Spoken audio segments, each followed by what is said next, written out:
محترم ناظرین، السلام علیکم۔ ناظرین، آج کے پروگرام میں ہم شوگر یعنی ذیابیطس کے بارے میں بات کریں گے۔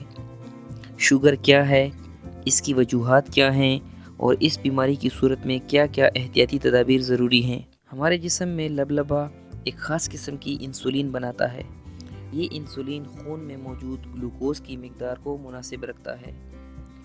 لبلبے میں خرابی کی صورت میں یہ انسولین بنانا کم کر دیتا ہے، جس کی وجہ سے خون میں شوگر کی مقدار میں اضافہ ہو جاتا ہے اور اسی کو ذیابیطس یعنی شوگر کی بیماری کہا جاتا ہے۔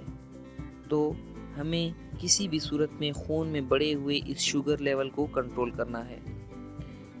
شوگر کنٹرول کرنے کے لیے مختلف قسم کی ادویات استعمال کی جاتی ہیں اور اس کے علاوہ مصنوعی طریقے سے جسم میں انسولین کو داخل کر کے شوگر لیول کو کنٹرول کیا جاتا ہے۔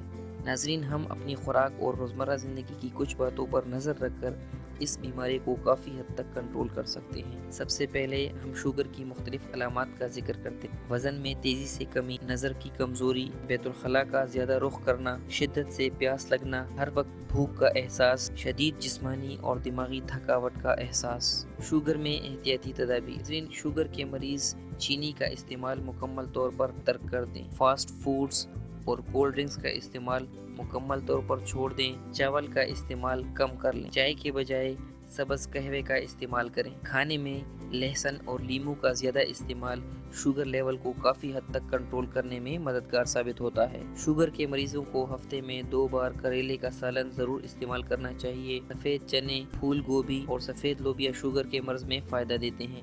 پھلوں میں آڑو، جامن اور ناشپاتی شوگر کے مریضوں کے لیے فائدہ مند ہیں۔ پانی کا استعمال زیادہ کریں اور دن میں کم از کم آدھا گھنٹہ واک ضرور کریں۔